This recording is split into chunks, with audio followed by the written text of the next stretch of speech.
We are online.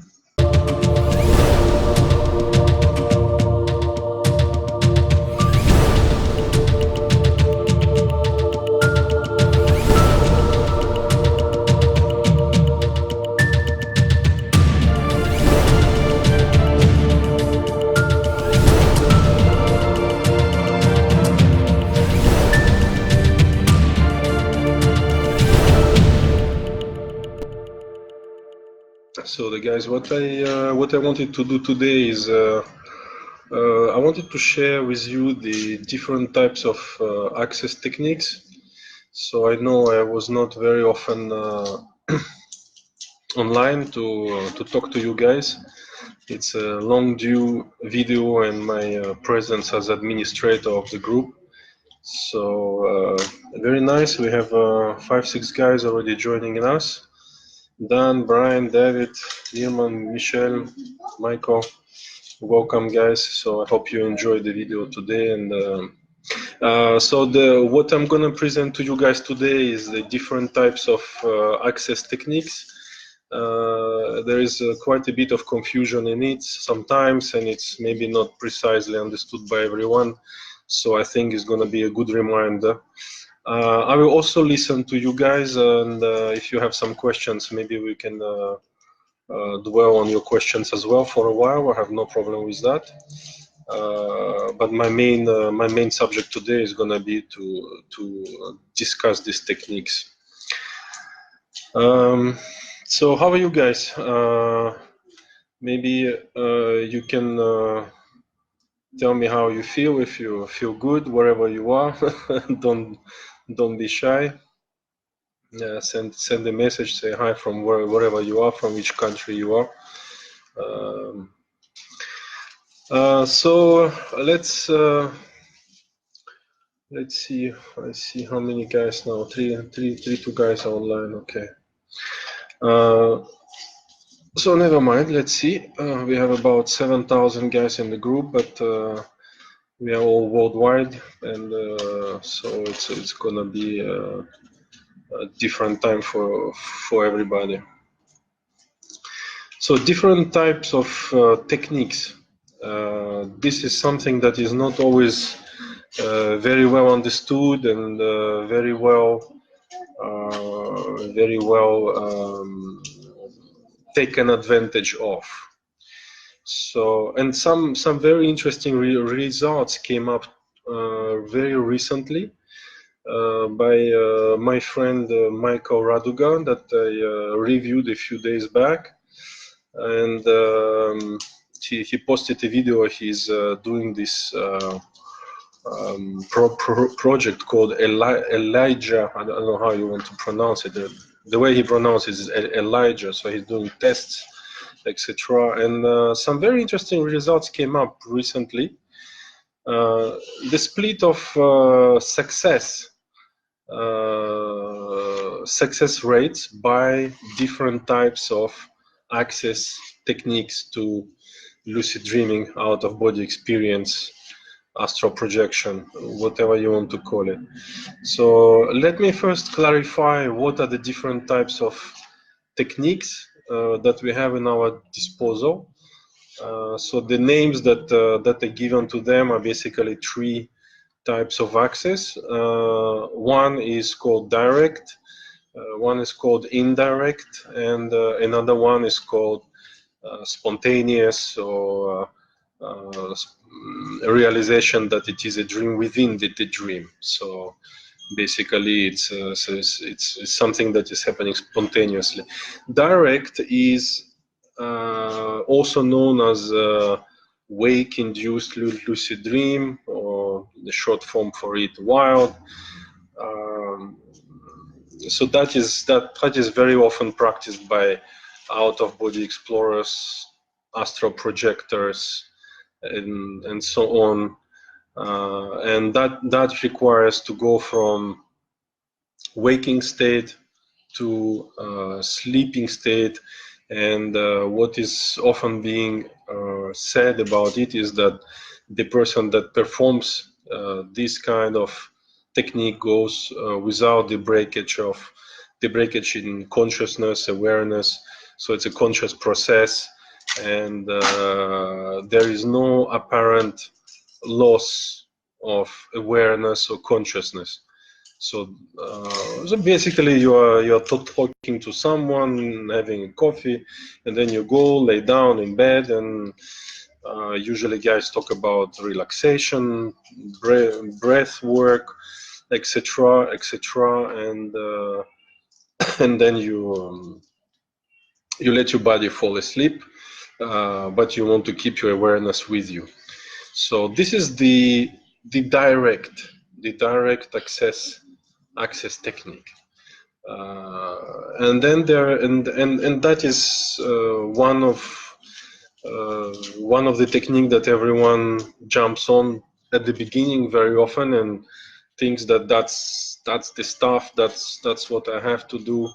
The second technique that comes up is the spontaneous one, the one that where you realize within the dream that it is a dream. Maybe you are lucky and some pink elephant comes and tells you so, and then you tell yourself, pink elephant, something is fishy there. Pink elephant are not known to talk to me. And then you realize, you get lucky and you realize, oh, this is a dream, something is fishy or something out of place. You are in your previous house, or you are talking to a person who already passed away, and then you realize that the person passed away. But more often than not, you will be talking to a pink elephant. You will be visiting an alien planet. You will be in an out of place situation, but you will not realize that it is a dream. So that's basically the challenge. You will tell me we want to realize that it is a dream. So this is the second access technique that everyone is aware about. What usually people do for that is it's training that the person performs during the daytime. So what the guys are doing is doing usually a reality test, and they so they want to know if they are awakened or they are not awakened, and they expect to perform to create kind of momentum, during the day. You do it regularly, 10 times, 15 times, put an alarm, etc. I will talk about it in a short while with more details on each technique, probably, or I'll give a little bit of time. But let's make it short. First, I just want to introduce the 3 techniques, and then I will dwell a little bit more on it. So yeah, and then they create that momentum, and then they expect that the person will expect to make that test while in a dream state, and then test comes out positive, hence the person makes a conclusion, oh, I'm dreaming, and then it goes on. Yeah. So that is the second access technique, from within the dream. And there is another one that usually I find that very often people are not aware about it. Just give me a second. I'm making a video at the same time from my phone.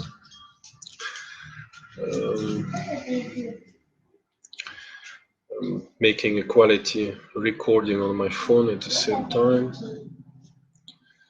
So for you guys, so you can see it with a high definition at a later time. All right, camera and temperature too high. Says it's too high. Well, okay, the recording is over on this guy. Never mind. I record it on the computer. That'll be the treatment for today. And there is a third technique that very often people are not aware about, and it's much easier to achieve that in between state with that particular technique, and that is indirect. So indirect means it's after the end of the dream time. So you have just woken up, and right upon awakening, you want to try not to move your body. That would be the more ideal of as a situation, not to scratch yourself or anything, and immediately perform any technique or any algorithm of your choice, and you run a high chance of success at that point of time. Why? Because you are already in that in between state, because you have just awoken from that state. You just come out from that REM period of your sleep, so you are at the border of the REM, as compared to the direct one, where you go from awakened state. This is my son next to me, even though I told him not to make any noise, but well, I'm a family man, so you're gonna hear my babies. Maybe sometime they forget that Papa is doing some videos on internet.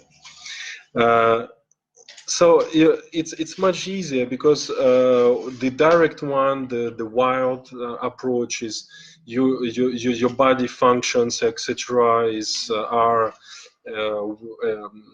Are functioning at a waking setup. So for you to move from the waking state to sleeping state, it comes with the price to pay of training, you know, and you have to learn the whole process of it. And so I will talk about it maybe a little bit deeper on each technique in a short while today. But what I would like to do as well is I would like to communicate with you guys what came up recently as a result. It's a very interesting result. It's something new, thanks to Mr. Michael Raduga, the Russian guy who's living in the US now, and who does some experiments with many guys. And what came up is, as the statistics that came up, very, very interesting. Why are they interesting? Because I was surprised myself with the split of the statistics. What do I mean by that? What he has done is he has taken, if not mistaken, it was 200 to 500 people. Okay, roughly say it was 200 people. And I think it was 500, it was half a thousand people. And I never thought about it. It's a stupid thing, but maybe everyone and each of us should do this kind of tracking on our own, and see personally what works for you. What does it mean? So out of these 500 people, he did the split. So he asked everyone so he did 500, and what was the access technique that you have used to achieve a lucid dream, out of body, astral projection, etc.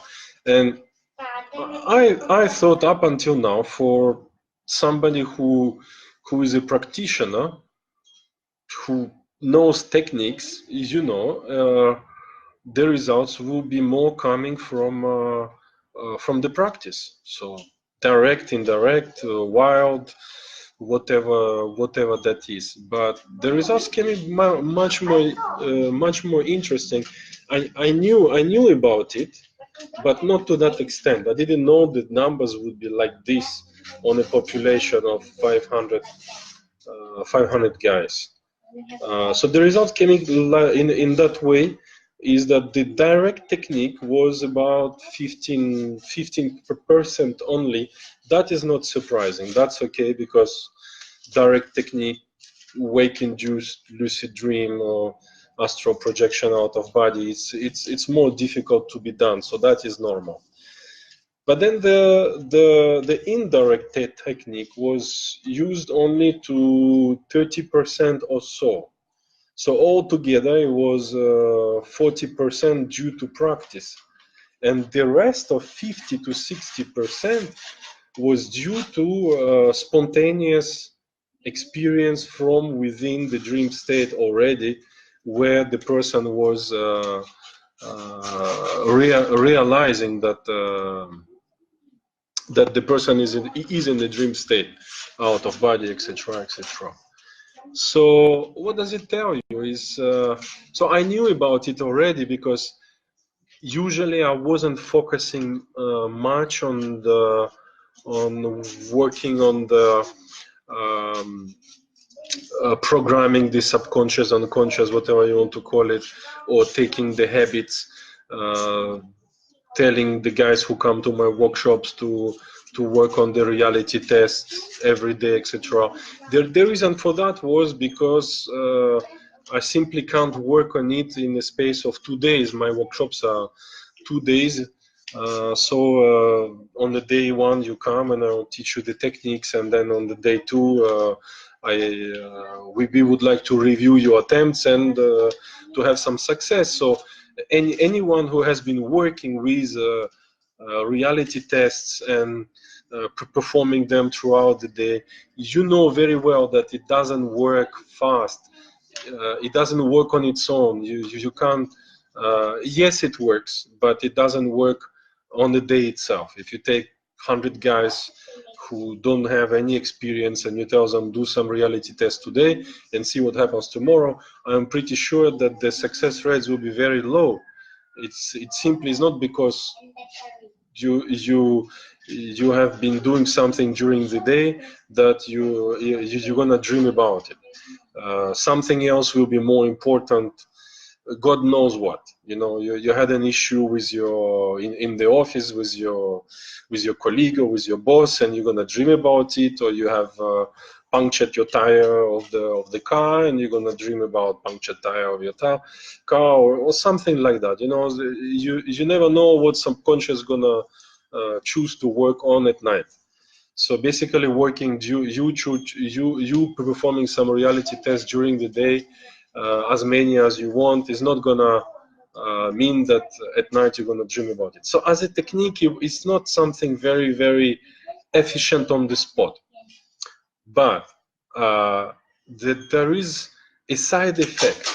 So side effect of the practice itself.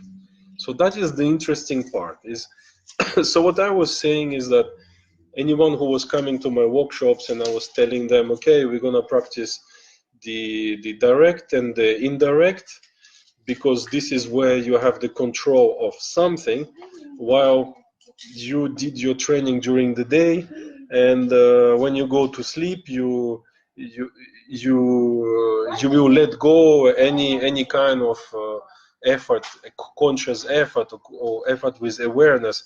So you go to unconscious world of sleep, and there is a little chance for you to be capable to repeat the reality test in the dream state. So, but I knew that just the practice itself, as long as you practice, you will have experiences for free. For example, I mean, when I mean for free, the spontaneous ones. So it means you are not doing, you are doing some kind of technique in the evening. Those who are listening to me and who have already practiced, probably you will recognize exactly what I'm talking about. You go and you practice something and you fail. Your practice didn't work out, and then you fall asleep and you have a lucid dream that you or out of body afterwards. So it means it was not directly linked to the practice that you are doing at that moment, but just later on you know, or let's say you are doing a wake-induced lucid dream, which is supposed to go wild, and you expect to have a result, and very often you will see you actually could be falling asleep and realizing in the dream state that you are dreaming. So you see, there was a break of consciousness awareness, but thanks to that practice, you will have more occurrences, more spontaneous recognition of the dream state. So I knew about it, but I didn't know that it will go to 50% of the practice, which is huge. Then I mean, it was just last week. It was two days in a row where I was just laying down in bed, and my kids are still running around. But so happened I was falling asleep early. Probably was tired, something like that, and you know, kind of meditating, not really sleeping. My eyes are closed, but I'm very aware of things around. And I had dreams with awareness, lucid dreams, at the beginning of the night.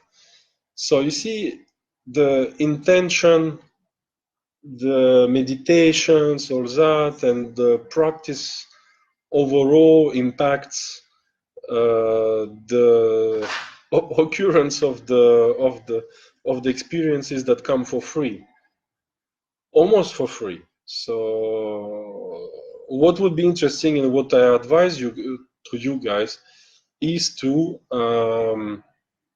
make your own statistics. So write down each and every one of your experiences and put a note. Was it a wild? Was it indirect technique upon awakening, or was it induced from within the dream, by you recognizing within the dream state that it is the dream state? And then draw your own statistics, and then you will realize, oh, so this is how much I get for free, thanks to my little intention, my little meditation, or is it, you know, you need to track that. You need to track, and I think it will vary from person to person. I was thinking on my side that it was due to the practice, mainly. Yes, I had many of them for free. I call them for free because they're spontaneous. Recognized from within the dream, it's a dream. But you know, I didn't know that the proportion could be that high. So now, from this day on, I would like to do this ratio for myself. So guys, I don't see much commenting. It can be a little bit more interactive. I can see 10 guys online right now. Don't be shy. You can tell me if you would like me to precise something. I'm looking at the comments right on the right hand side on the video, so I can see the guys who seem to be online. Chris, David, etc., etc. Who else? Okay, so there are some comments that came up, and I didn't scroll. Let me read. Hi, thank you for sharing your video live. No worries, that's my pleasure. Johan. Johan is online. That's a very good friend of mine. And Johan is here. Johan. Ram. Teresa is saying hi to you. She's next to me. Glad to see you live. Okay, so no questions so far. Gemma, Luis, my students in mathematics is here. Roberto, Nitin, Thomas, Vivi, I can see clearly. Tatiana. Okay, so Simon is here. Oh, that is an honor.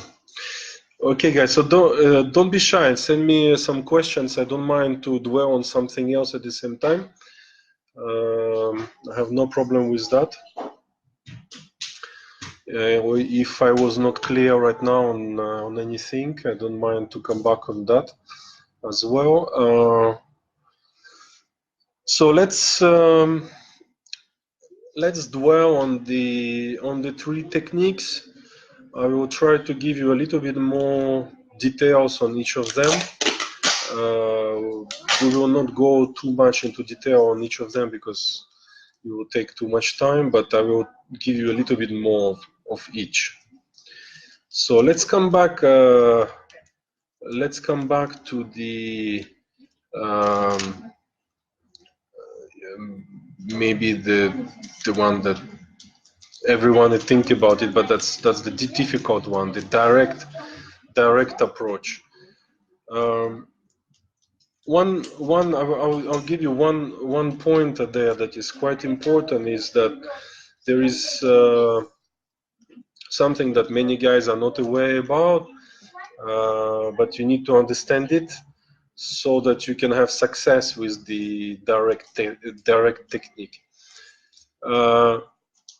It's something that is quite logical. You have to understand one thing, is that if your body is not asleep, you might not have the experience at all.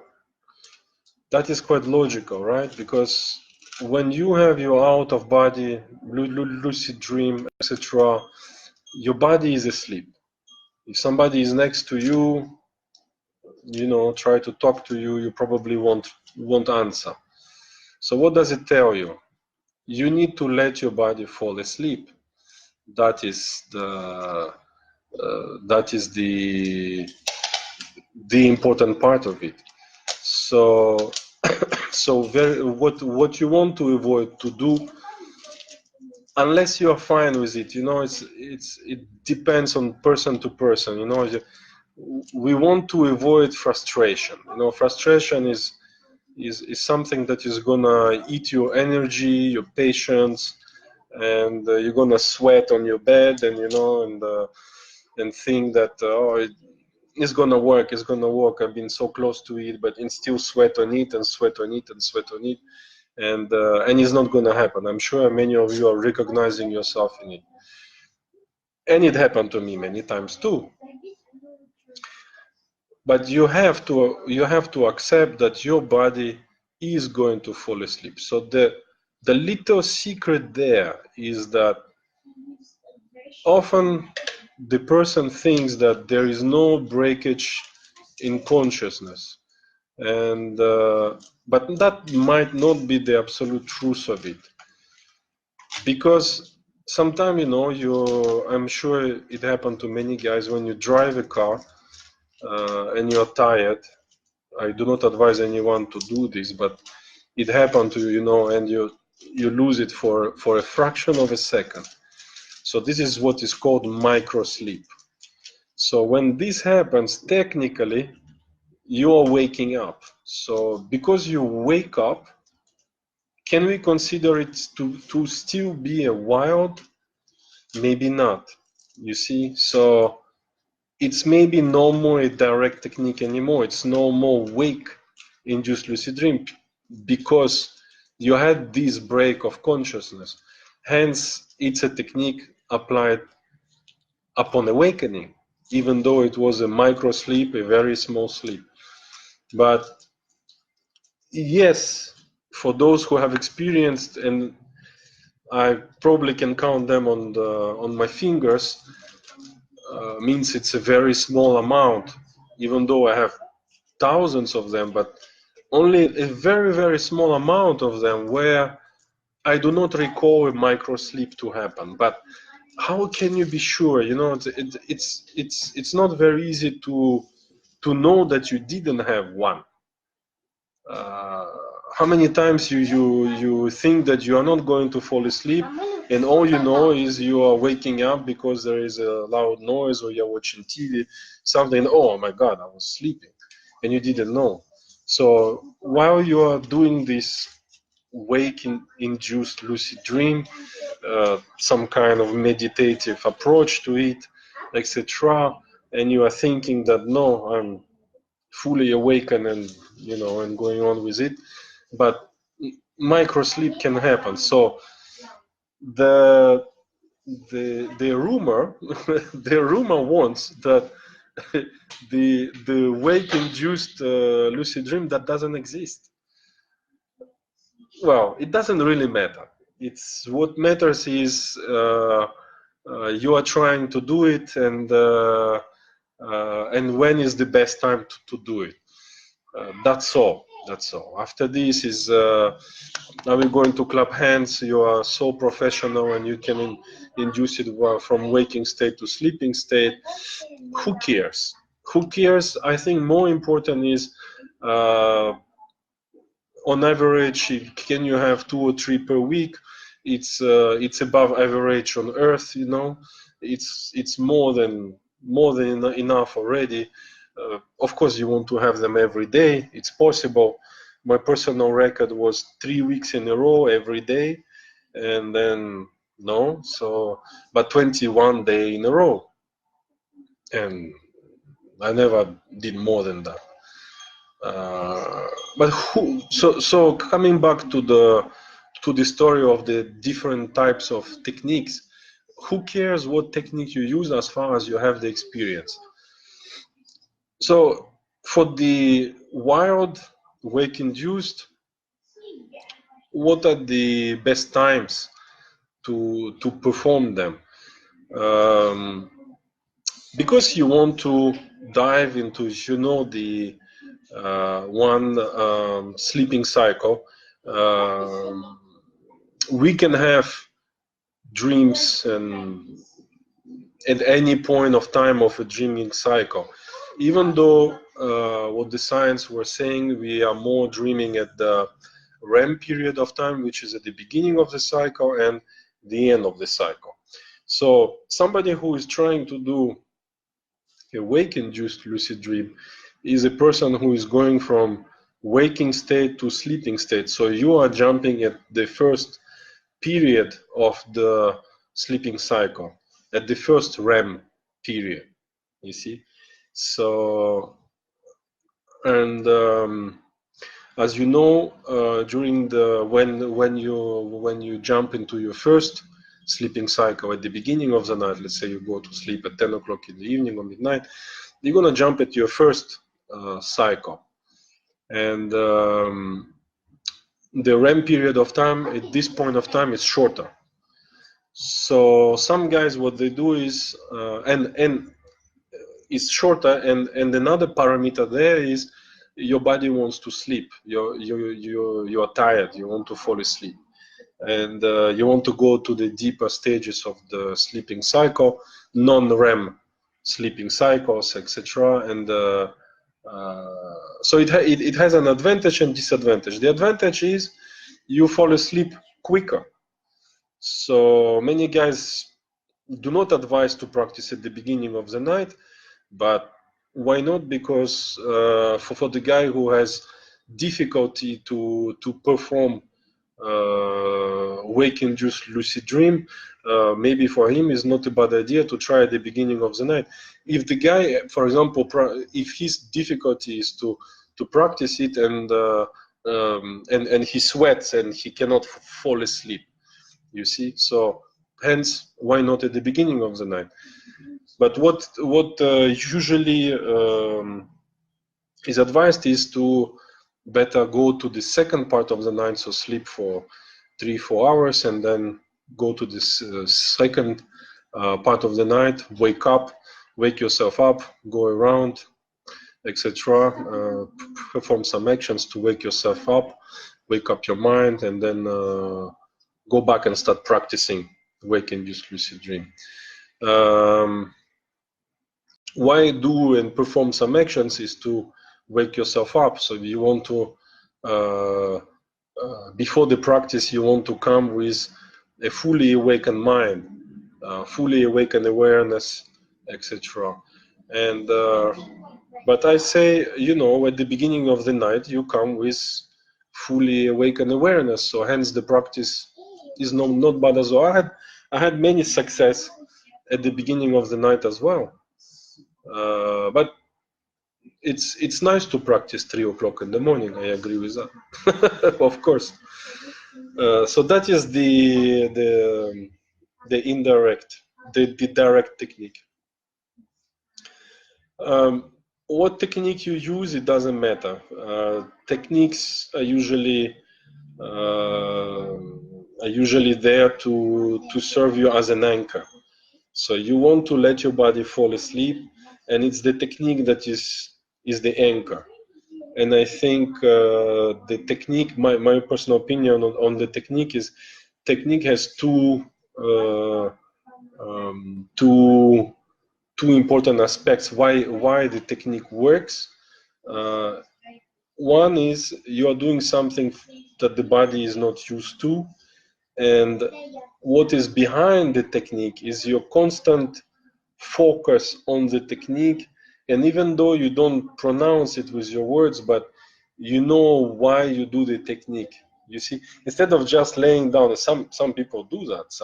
Some people don't do any technique at all. They just lay down and wait for the right moment, wait for the vibrations, and they do the separation technique, and it's done.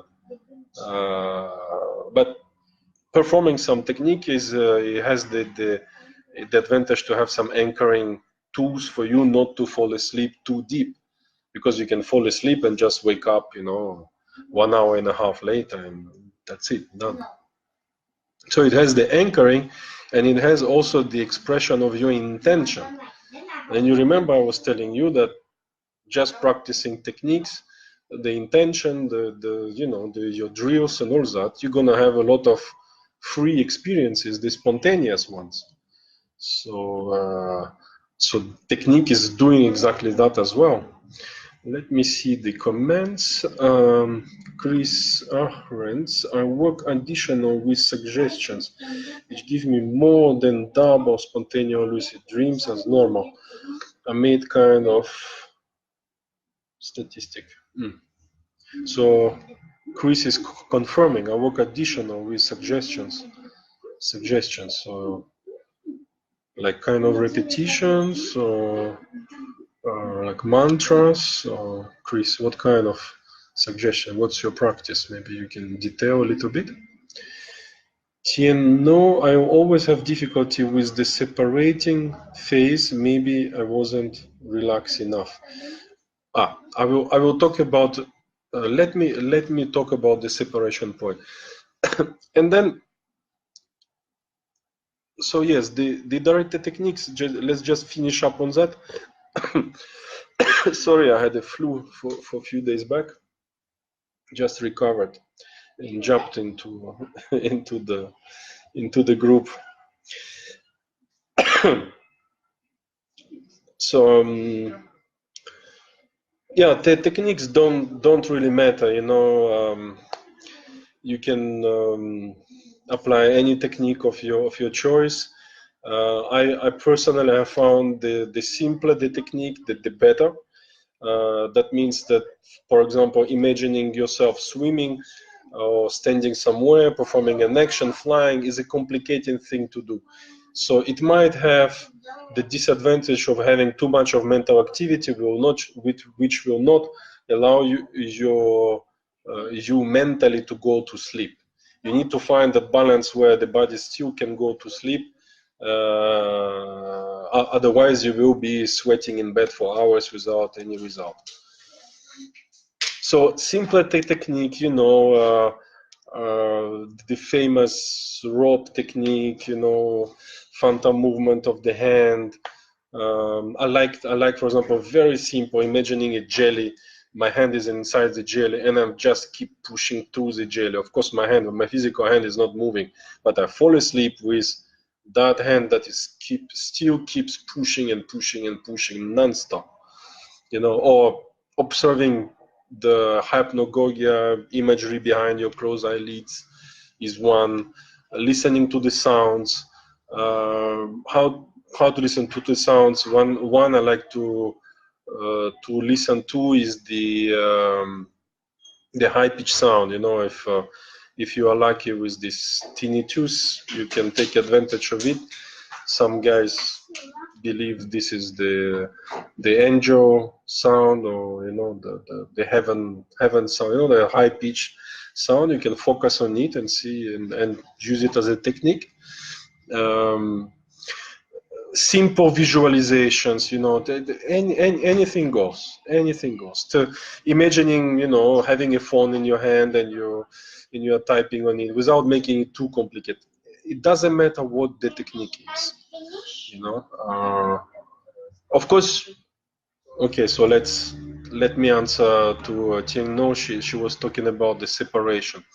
Okay, many guys have a problem with the separation because they simply do not separate at the right moment. Many guys do not separate at all. They simply don't know that they have to separate. So they lay down in bed and maybe enjoy vibrations. You know, they have read so much about vibrations. Some guys are, I don't know if it's an English word, in French is omnibulé. They're over focusing on something, and they make a big deal out of it, while they simply need to transition through the vibrations, if there are, and sometimes there are no vibrations at all. So what is the right moment to separate? The right moment to separate is when the technique starts to work. So the techniques have the two aspects I mentioned just before, but the technique is, so this is the little secret, which is not a secret, but it's important that you look at the technique from that perspective, that aspect at the same time, is that technique is the revealer. It's something that helps you to reveal where you are. Yes, it's an induction technique. It helps. They are a little bit hypnotizing, bringing you to the right state. They are anchoring and all that. But one of the primary function of the technique is that the technique will tell you where you are. So let's say your technique was climbing a rope or climbing a ladder, and when the technique works is when you start to feel the rope with your hands. So you feel the rope, like, you know, if you never had this technique working for you and you are a beginner, go and catch some ropes, you know, like when you are climbing ropes in school. We don't climb ropes anymore every day, but go and, I mean, you remember how a rope feels like. That's when the technique starts to work. You will feel a rope like, you know, the rope in your waking life, like climbing a ladder in your waking experience. That's when the technique works. If your technique was manipulating a phone, or, you know, a small phone that you keep rotating, you're not looking. Of course, you can visualize looking at the phone and but it's much more simpler. Just do a tactile part of it, you know, or you move a pen. But everyone playing with the phone every day, so just, you know, just manipulate the phone. Imagine you are dialing something, but you're not looking, you are laying down, so you just, you know, that's your technique, you know, using the phone in a tactile way. And the technique will work when you start to feel the phone in your hand. If it's a phantom movement of the hand, is when you have a real feeling of the hand moving, etc., etc. So this is when the technique has worked. So this is when you have to separate. So your induction technique is you being in bed, laying down in bed, and doing that technique. And of course, if your technique was visualizing yourself swimming in the ocean, and you started to swim in the ocean and you have the visuals of it, you don't have to separate. You are already in the ocean. But if you are, you can feel your phantom hand, your dream hand, your astral hand, that you can feel besides your physical body. That's a sign for you. That is the red alert to tell you you have another pair of hands. Then stand up with that hand. If you have a phone in your hand and you obviously didn't lay down in your bed with a phone, then stand up with that phone, you know, but you have to stand up. So many guys remain in bed, you know, enjoying the phone, enjoying the funny sounds. Somebody starts to talk to the ears and telling, you know, Johnny, Billy, Samantha, Angela, please don't practice out of body, or this is a sign for you that this is the time to separate, because you hear something out of place. You have tactile sensation of something. Somebody is touching you. You are alone in bed. You know, somebody grabs your legs. Go on with it. You know, if somebody grabs you, grab the hand of somebody who's grabbing you. If you have a phone, then touch it with both hands and stand up. You know, if you have vibrations, with vibrations usually, so that's the a little bit of a tricky part there. When vibrations come, usually you want them to go to an end, to stop. So this is where guys recognize it as a failure, but it's not. It's a success. When the vibrations stop, usually it's a success. So you have to separate, especially if the vibration will end up with a high-pitched sound that is a rising kind with a pop, or what usually we call vibrations, a kind of electrical feeling. Sometimes they are pleasant, sometimes they are more electrifying, but you have something rising. There is a sensation of something rising, building up from inside out. It can be from the toes to the head or from the head to the toes, but you have this movement going on. And it's rising to a point, so some guys stand up at where they consider the vibrations to be at the maximum, and then they decide to stand up. And some guys for the vibrations to stop. I put the microphone in the computer. Can you guys hear me still? Or maybe you hear me better. Can somebody post a comment and tell me that everything is okay? Mr. Henrik is online. So that is one of my ex-students. He got busy. He's doing some marketing. He was helping me out at the beginning to help me promote a little. So guys, can you hear me? Can somebody post a comment, say everything is okay? Okay, and let me read Miss Sushi Train is posting a comment. This might be a silly question, but I read that as soon as separation is achieved, you should, wait, it's a bit small, you should go to a,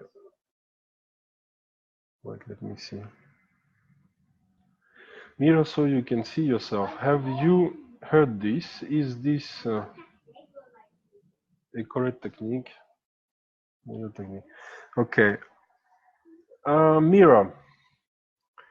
No, first is you're not obliged to go to the mirror. Of course, you are absolutely free to do anything you like. There is nobody has ever said you have to go to the mirror. I do not know where did you get this information, but that is fine. No, once you separate, the usual advice is to go away from the body. The reason for that is not because of the, let me see if somebody said not as good as before. Okay, so I remove that. Natalie, Chris said not as good as before. So now it's better. You hear me better, guys? I remove the microphone. Okay. No, so no, you're absolutely free to go anywhere you like. It's not an issue. Going to the mirror is something interesting to do. So that definitely, if you have never been to the mirror, go to the mirror and go to the mirror more than once. It's not a complicated task. You can summon a mirror anywhere, even in the forest behind the tree, or usually, you know, we humans travel a lot in buildings and houses, so there is always a mirror. So go there and have a look how you look like. Sometimes you look like you like in your daily life. Sometimes you will really surprise yourself. You might look completely different. You might look completely alien, or there might be no reflection at all. You could be changing sex. You think you are a man, but you are a woman in the mirror. God knows what. It's an interesting thing to do. Try not to freak out, you know, because have a self-reflection can be challenging sometimes. I was quite okay. I was okay, but sometimes I was quite surprised too. So no, I hope I pronounce your name well. Sushi Train, Sushi Train, but it's not pronounced as sushi to eat. Huh? It's SOOSHI Train. I love sushi. So no, so no. Separation is not nothing to do with you going to the mirror. Miss Sushi, it's a task that it's one of the interesting tasks to do if you have never done, but it has nothing to do with separation. Separation is absolutely nothing complicated. Is basically stand up from the bed as usual. You know, nothing. So beginners will hear it as something and think it's something complicated. No, nothing is complicated. You just stand up. You need just to stand up at the right moment. So at the end of the vibration, you feel the phone or whatever, you know, and you stand up. So that's the purpose of it. But do not stay in bed, you know, observing the beautiful sailing that is blue and your sailing is white, and you keep analyzing the situation. I must be in a dream. This is a blue sailing, and then you stay without any action. And what is gonna happen next time is the next moment you're gonna wake yourself up. So usually the lack of action provokes an awakening because you have the lack of anchoring within the dream state. So hence the separation is separation is not the right word as well, because you're not separating anymore. You're already in the dream state. You already switched to the dream state. So hence it's not a separation. You're already there. So what are you separating from? Yes, you stand up from the bed where your physical body is. But you don't separate. Usually separation is beginner will imagine I will be kind of ungluing from my physical body. Absolutely not. It's the separation happens as if you just stood up. And once you stand up, you look at the bed and you see your physical body or not. Or maybe you see somebody else in bed and you freak yourself out. You and plus maybe somebody else there. You know, or nobody at all. So many things can happen. It is true, though, that sometimes there is difficult separation, and difficult separation means that we have difficulty to stand up from the bed. And I've been thinking about it many times, and so the general advice when the separation is difficult, you will know. You will know you try to move your hand and it's not moving, or etc. So the general advice I was giving is that you can be as violent as you want. What do I mean by that is grab your hair. If it's sometimes you have a feeling that the legs are moving, but your head is sticking, or the other way around. So I use my hands and I will stick to the head and I'll push or grab my hand with both hands and I push it out, etc., etc. Or if I'm sticking on one side, I will push with whatever is free. I will use my free part of the dream astral body to push against the dream bed, etc. But I was telling you, I was thinking about what exactly is happening there. So I have a small theory about it, and those guys who have experienced it, they will relate to it. what happens is we can be aware of more than one place at a time. What I mean by that is you have transitioned to the dream body, but you also get the feedback of your physical body at the same time. So what happens is, in your head, you are linked to your physical body, and at the same, but in your head, where else? It's your physical body.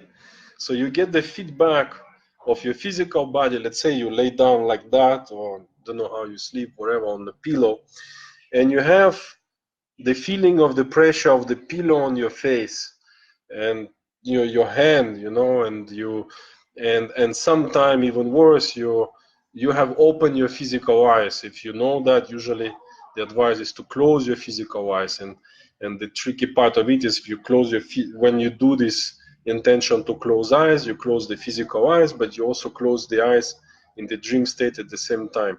So you see, you have this superposition. You get these two visions at the same time. Personally, I don't like it. I find it very, very tricky, very, very difficult, and very difficult to manage, very difficult to live. Probably a schizophrenic person can relate to it and say, I've experience with it, of talking to you and seeing somebody next to you, but me, I have difficulty with that. But from the first person view, from me, from being aware of the physical body and being aware of the dreaming body, it's very tricky, because I'm talking to you, I'm looking at you, and at the same time, I see my hand right in front of you, between you and me at the same time, because I have opened the eyes in my physical bed, and I see the hand, because I lay down on the hand, you see, and as I'm walking everywhere and moving around, this hand is keep going there, and the pressure is still on my cheek there, and it's very disturbing. I'm talking to you, my face is supposed to be completely free, but I still get this freaking pressure on my cheek while I'm talking to you, and it's very disturbing, and I can feel the breath of the physical body that is heavy while I want to be free, feeling good, and fly to space, God knows where. You see what I mean? So, coming back to separation, what I think is happening is that you want to move your dream hand, but you are somehow still focused on your physical body. So so what happens there is, you need to fully focus on your dream body. That's my advice. And if you have to close your eyes, because if your eyes are open, your physical eyes open, and you have some lights or something that is going into your physical eyes, you run the risk to have a premature awakening. So the general advice would be to close your eyes. You are already probably seeing something with your dream eyes of your dream body somewhere. Maybe you are, outside, seeing completely different. But when you close eyes, you close it everywhere, so you go to darkness, and then you have, but you can move your dream body. That would be normally would be much easier. And then you need to summon the vision without opening your eyes. So sometimes what I do is I open my eyes and I see if I still remember what my physical eyes are seeing. I know what's in my room. So I'm like opening a little bit and see did I open my physical eyes or not? And sometimes it works, I open my eyes, okay, that's the dream world. And I don't see anything else. Okay, fine. Okay, let's go. That's fine. That otherwise your eyes are closed, complete darkness. And then I will summon the vision. Okay, I don't have time to dwell on it today, and I will summon the vision to come with other techniques, etc. I will explain to you guys as time goes. Okay, let me see any comments. Charlie Oliver, hi. It's okay or good, not as good. So that's really the microphone, but one can hear fine. Yes, better. Yeah. Better. Okay. So it's better than my microphone. Okay, that's interesting. Natalie, how can I get better remembering of my activities and communicating while in Astral? How can I get better remembering of my activities and communicating while in Astral? Okay, remembering. Okay, so that's a big subject there. How to remember things. All right. Big subject, but very important, because whatever we practice, if you can't remember, what's the point, right? And sometimes I have the guys who come and say, "Oh, Yuri, I have." My students tell me, "Yuri, I have very good memory. I remember everything, all my dreams and all that." And I always, you know, my answer to that is ready, and I tell them, you can't remember what you forgot, my friend. So, you know, don't be too sure about the memory. And another thing is that very often the novice guys will think that lucid dream, out of body astral projection cannot be forgotten. Yes, it can. Yes, it can. Just practice more and more and more, and you will forget, and you will remember that you have forgotten.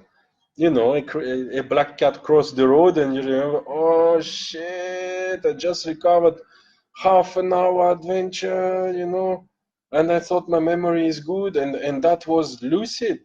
I was aware, and I have forgotten. That happens.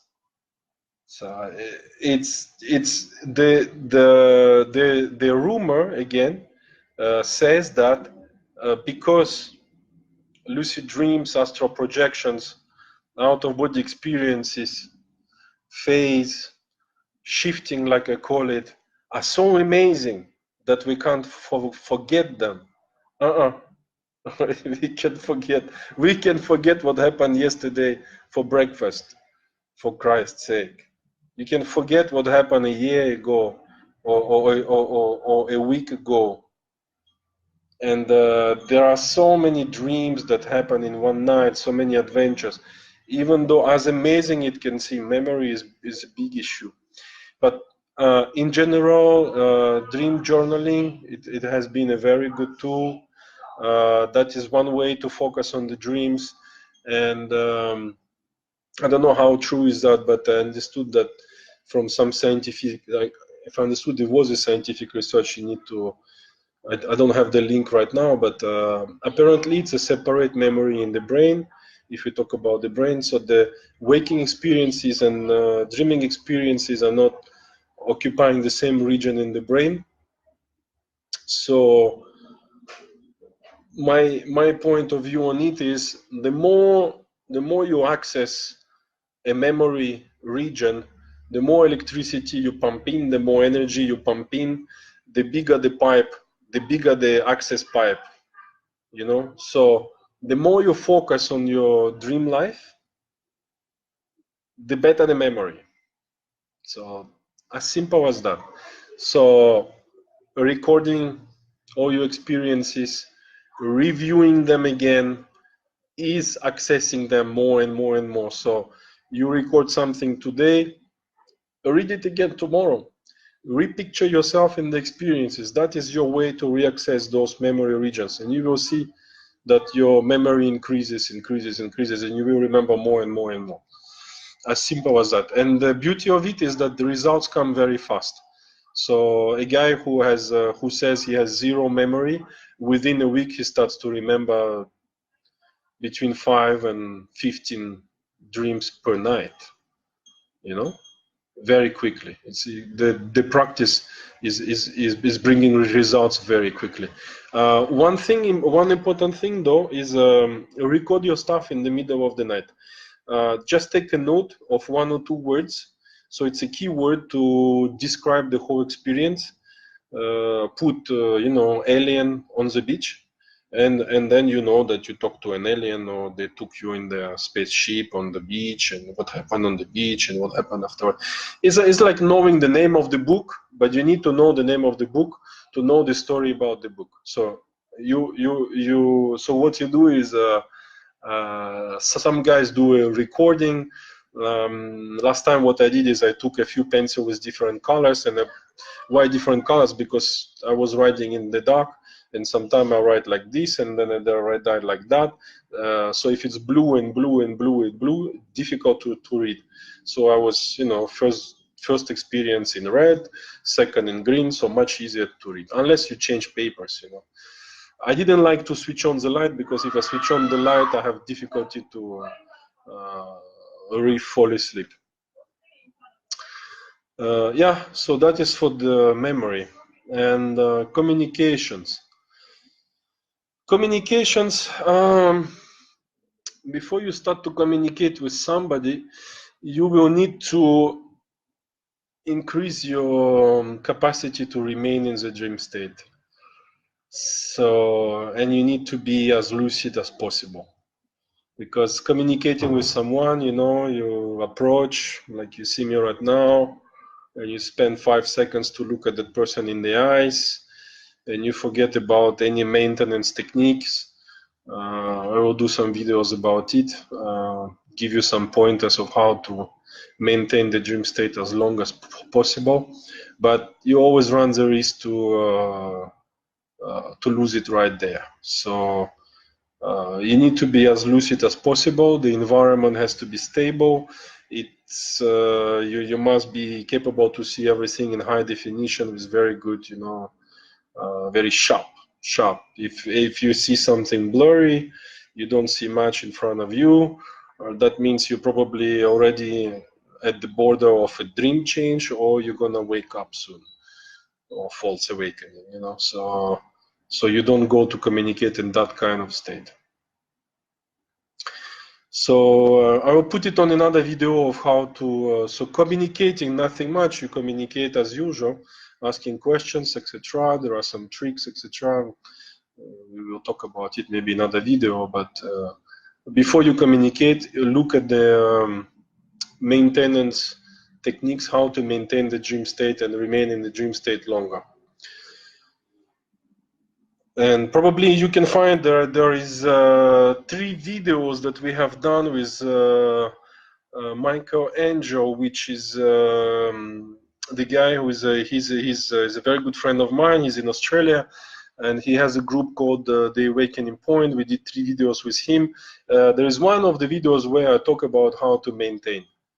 You can find out each video is about 1.5 hours, 2 hours. It's all 3 are good. Have a look at them if what you have seen today you think that is interesting for you. And come to learn as well, because in 2 weeks time I'm gonna conduct a workshop. So if you guys why not I give you some discounts. I'll give you 10% to the 10 guys. If you want to participate to the workshop, just write a note, put plus, just put in the comment plus. So to the 10 guys who put a comment with a plus, I will give you 10% discount for the workshop. Come to learn. I will in 2 days. It's gonna be in 2 weeks, and in 2 days I will give you everything. It's about 10 hours of workshop. It's really worth it. So instead of, you know, going here and there and losing your time on this and that, and getting your mind like a ping pong, this is good, this is bad, this is good. And I already did so much research. Come over, and it's well organized with stuff that works. So come over. Becky Patton. Oh yes, so this is a very good friend as well. She's in the group for some time, and a very versed person in the subject, and very curious. Becky has a lot of books that she has read. I know that. I remember she was giving them away, if not mistaken. But I know you have read a lot as well. I was just asking that question today. Where do dreams take place? Did you mention a link about the different regions of the brain? Okay. Where the dreams take... No, it was I read about some research done, and I know some research has been done, and they have confirmed that that the dream memories are not written in the same brain region, so that we don't confuse, which is dream and which is not dream, I guess. So that was the reason. But where do dreams take place? It's a good question. I, I, I don't know. I know they take place in many places. That's for sure. You know, I had dreams with premonition when I was younger, and then I was not even aware about lucid dreaming out of body, and the dreams were taking place in waking time afterwards. So I had information about the future.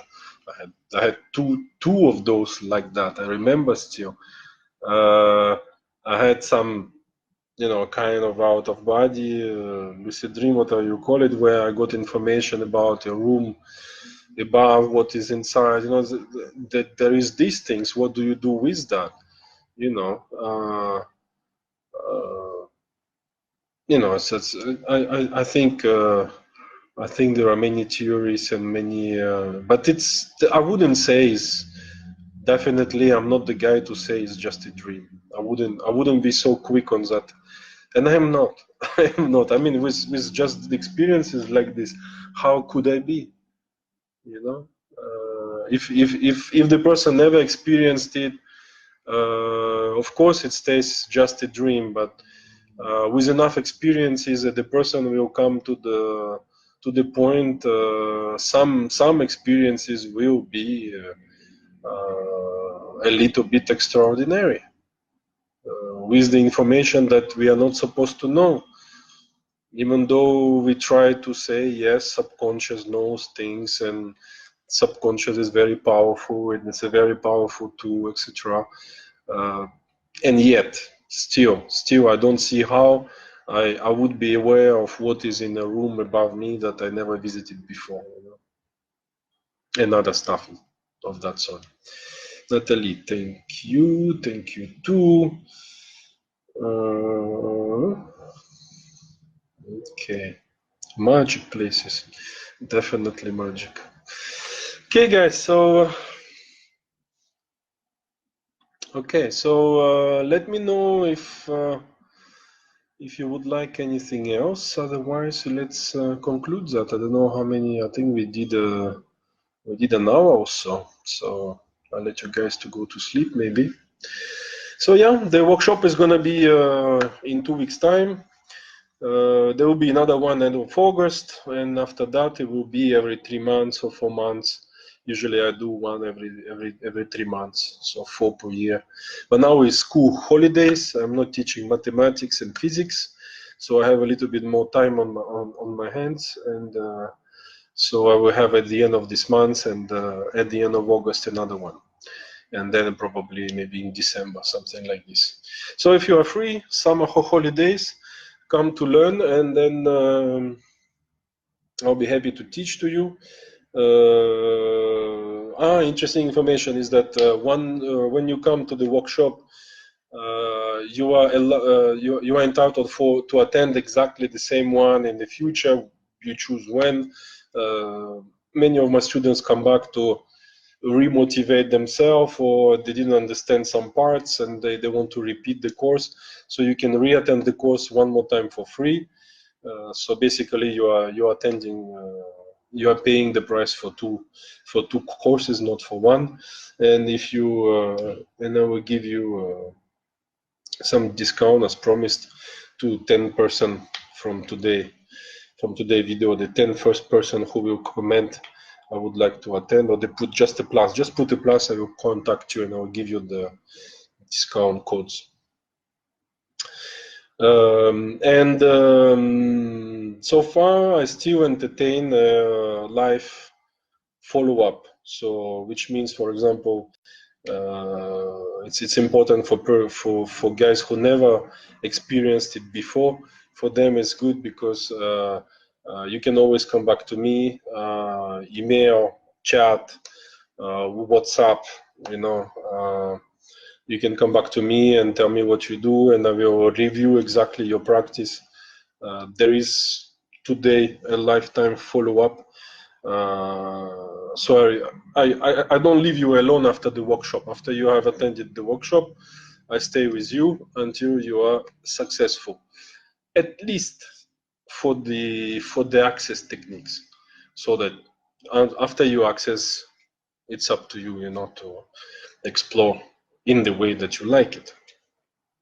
Okay, guys. So I think we're gonna end up this video. It was a pleasure for me. Thanks to everybody. Let me just check the last messages. Maybe it's our dream material, just a dream. Fantastic. This workshop is too far away for the moment. Chris, the workshop is available online. So you attended from your home. Let me tell maybe the timing. So it's starting in Malaysia every day at 2 o'clock in the afternoon. It goes for 4 to maximum 6 hours. And then, so in Kuala Lumpur, it will be 2 o'clock in the afternoon on Saturday. Australia, Brisbane, it will be at 4 o'clock in the afternoon on Saturday. New York, it's on Saturday, 2 o'clock in the morning. So it's like Friday night. Either you fall asleep early and you wake up, you know, Saturday very early in the morning, 2 o'clock in the morning. Los Angeles, it will be on Friday, 11 o'clock in the evening. So for US, is cool, you know, it's Friday night. It's the weekend, but you're gonna learn in the middle of the night. Moscow, it will be 9 o'clock in the morning on Saturday. Paris, 8 o'clock Saturday in the morning. And yeah, so that's it. I send you a link where you can put your city and just put Kuala Lumpur there. And so I send the link right here. Just put Kuala Lumpur and put 14 o'clock, 2 o'clock in the afternoon, and then input your city wherever you are in the world, and it will tell you the time, the starting time in your city. Just enter there, you will know. So Chris, it's not at all, it's not in my, some guys will be attending in my house sometimes, but it's also available online. So I'll be taking care of you guys like I do right now, except we're gonna be, you know, with a few screens and you can talk at the same time.